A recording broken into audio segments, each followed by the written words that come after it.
West coast paper mills. இந்த கம்பெனியோட business model, இவங்க எப்படி ஆப்ரேட் பண்ணுறாங்க அப்படின்றதான் இந்த வீடியோ நம்ம ஃபுல்லாக பார்க்க போகிறோம்.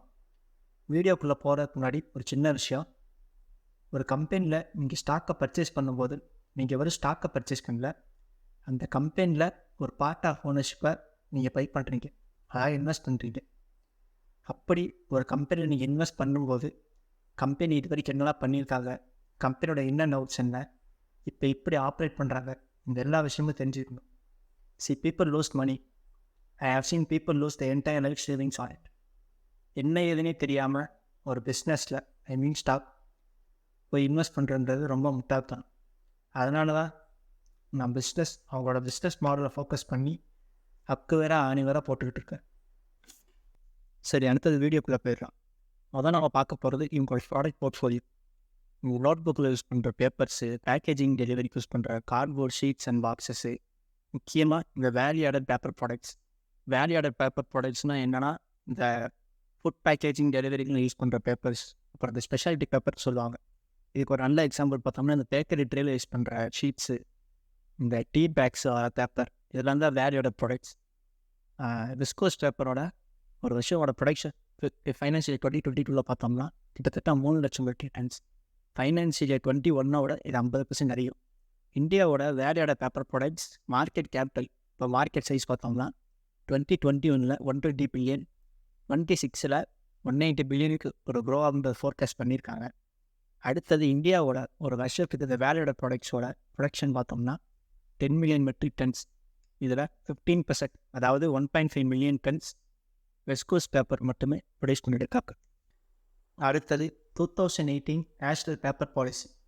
இதோட அப்ஜெக்டிவ் என்னன்னா, 2030 70% ஆஃப் தி பேப்பர் வேஸ்ட்டை ரீசைக்கிள் பண்ணுறது.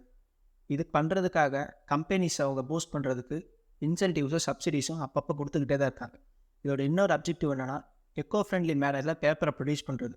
அதாவது இந்த சுகர் கேன் வேஸ்ட்டை வச்சு பண்ணுறது, அதை பேகேஜ்னு சொல்லுவாங்க. அக்ரிகல்ச்சர் வேஸ்ட்டு, பேம்பு, இதெல்லாம் வச்சு பண்ணுறது. இது எல்லாமே இந்த வெஸ்ட் கோஸ்ட் பேப்பர் மில்ஸ்க்கு ஒரு அட்வான்டேஜாக தான் முடியும். ஏன்னா டேண்டலியில் இதுக்காகவே இவங்க ஒரு ரீசைக்கிங் பிளான்ட்டை செட் பண்ணாங்க. அதுக்கான இன்சென்டிவ்ஸும் இப்போ அவங்க வந்துட்டு தான் இருக்குது.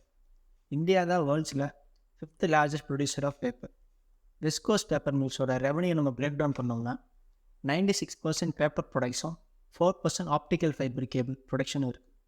என்னடா சம்மந்தமே இல்லாமல் ஆப்டிக்கல் ஃபைபர் கேபிள் ப்ரொடக்ஷன் பண்ணுறாங்கன்னா, இவங்க 1996 ப்ரொடக்ஷன் பண்ணிகிட்ருக்காங்க.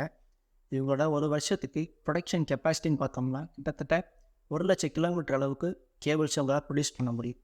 எதுக்கு இவங்க அந்த பிஸ்னஸ்குள்ளே வந்தாங்கன்னு பார்த்தீங்கன்னா, முதல் விஷயம் இவங்க எக்ஸ்பர்டைஸை லெவரேஜ் பண்ணுறது. எதனாலனா, ஆல்ரெடி இவங்க பேப்பர் ப்ரொடக்ஷனில் ஒரு ஹையர் குவாலிட்டி கொடுக்குற கம்பெனி ஒரு பேர் எடுத்துட்டாங்க. இந்த பேரை வச்சே இவங்க இந்த பிஸ்னஸ்குள்ளே கஸ்டமர்கிட்ட வளைஞ்சிடலாம் அப்படின்னு ஒரு ஐடியா இருக்குது. 2வது, இது ஒரு ஹையர் க்ரோத் பொட்டன்ஷியல் இருக்கிற பிஸ்னஸ். 3வது, காஸ்ட் ரிடக்ஷன்.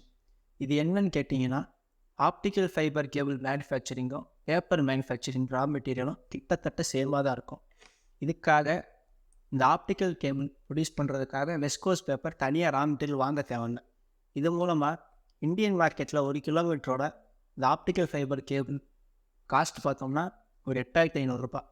இந்த வெஸ்ட் கோஸ்ட் பேப்பர் மில்ஸ் இந்த பேப்பருக்கு யூஸ் பண்ணுற ரா மெட்டீரியலே இவங்க யூஸ் பண்ணுறதுனால 7,000 ரூபாய்க்கு இவங்க தர முடியும். இவங்களோட மேஜர் கிளைண்ட்ஸ்லாம் யாரும் பார்த்தோம்னா Airtel, Jio, department of telecommunication, Indian ரயில்வேஸும் நிறைய பேர் இருக்காங்க. அடுத்தது கம்பெனியோட ஸ்ட்ராட்டஜிக் பார்ட்னர்ஷிப்பில் என்னென்னு பார்த்துக்கலாம். 2019 ஆந்திரா பேப்பர் லிமிடெட் அப்படின்னு ஒரு கம்பெனியில் 72% ஸ்டேக்கை வெஸ்ட் கோஸ்ட் பேப்பர் மில் ஃபுல்லாக வாங்கினாங்க. எதுக்கு ஆந்திராவில் வாங்கினாங்கன்னு பார்த்தீங்கன்னா, ஆந்திரா தான் India second largest paper user. 15% of the பேப்பரை இவங்க தான் யூஸ் பண்ணுறாங்க. தேர்ட் யாருன்னு பார்த்தோம்னா தமிழ்நாடு 10%. ஆல்ரெடி தமிழ்நாடு ப்ளஸ் ஆந்திரா இதுவே 25% யூசேஜ் இவங்களுக்கு வந்துருச்சு. இது மூலமாக இந்த சவுத் இந்தியாவில் இவங்க எக்ஸ்பேன்ஷன் ரொம்பவே ஈஸியாக இருக்கும். சப்ளை செயினையும் ஈஸியாக அவங்களால கண்ட்ரோல் பண்ண முடியும். அடுத்தது ஐடிசி. ஐடிசியில் பேப்பர் போர்ட்ஸ் அண்ட் ஸ்பெஷாலிட்டி பேப்பர்ஸ்னு தனியாக ஒரு டிவிஷனே இருக்குது. சவுத் ஏஷியாவோட லார்ஜஸ்ட் பேப்பர் ப்ரொடியூசர் இவங்க தான்.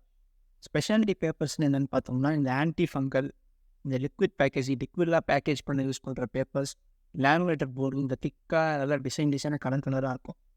இதனால தான் அது ஸ்பெஷாலிட்டி பேப்பர்னு சொல்லுவாங்க. எதுக்குல அதை சொல்கிறேன்னா, விஸ்கோஸ் பேப்பர் மில்ஸ் தான் ஐடிசியோட லார்ஜஸ்ட் பேப்பர் சப்ளையர். 25% ஆஃப் பேப்பரை ஐடிசிக்கு இவங்க தான் சப்ளை பண்ணிட்டு இருக்காங்க. இப்போ விஸ்கோஸ் பேப்பர் மில்ஸோட பேக்வர்ட் இன்டெகிரேஷன் ப்ராசஸை ஃபுல்லாக பார்த்துடுறோம். பேப்பர் ப்ரொடியூஸ் பண்ணுறதுக்கு மெயினான ரா மெட்டீரியல்னு பார்த்தோம்னா wood bulb, bamboo, sugar cane இதுதான். விஸ்கோஸ் பேப்பர் மில்ஸ் இந்த ரா மெட்டீரியலாக வெளியிருந்து வாங்காம கர்நாடகா, கோவா, மகாராஷ்டிரான்னு இவங்களே பிளான்டேஷன் ஃபார்ம் பண்ணி இவங்களுக்கு தேவையான ரா மெட்டீரியல் இவங்களே ப்ரொடியூஸ் பண்ணிக்கிறாங்க. கிட்டத்தட்ட 50% ஆஃப் தி ரா மெட்டீரியல், அதாவது 1.2 மில்லியன் டன்ஸ் ஆஃப் ரா மெட்டீரியலை இவங்க ப்ரொடியூஸ் பண்ணிக்கிறாங்க.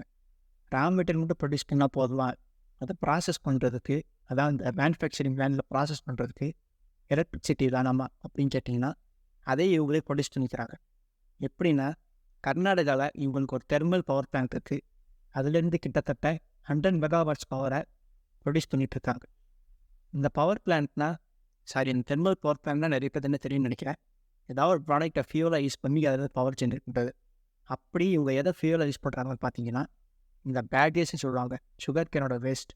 இந்த சுகர் கேனோட வேஸ்ட் எங்கேருந்து வருதுன்னு பார்த்தீங்கன்னா, ஸ்டார்டிங்கில் உங்கள் பிளான்ட்டில் இந்த wood bulb, bamboo, sugar cane waste இதுலேருந்து தேவையான மெட்டீரியல் எடுக்கிற அந்த வேஸ்ட் வரும் பார்த்தீங்களா, அந்த வேஸ்ட்டை திரும்ப தெர்மல் பவர் பிளான்ட்டில் ஃபியூலாக யூஸ் பண்ணி அந்த எலக்ட்ரிசிட்டியை திரும்ப அவங்க பேப்பர் ப்ரொடியூஸ் பண்ண யூஸ் பண்ணிட்டுருக்காங்க. அருமையான ஒரு பேக்வர்ட் இன்டெகிரேஷன். இது மூலமாக அவங்க வருஷத்துக்கு ஒரு 160 crores சேவ் பண்ணிட்டுருக்காங்க. கம்பெனியோட ஃபண்டமெண்டல்ஸை நான் கீழே கொடுத்துட்றேன். இதை பார்த்து இதில் இன்வெஸ்ட் பண்ணாமல் வேணாமான டிசிஷன் நீங்கள் எடுத்துக்கோங்க. தேங்க்யூ.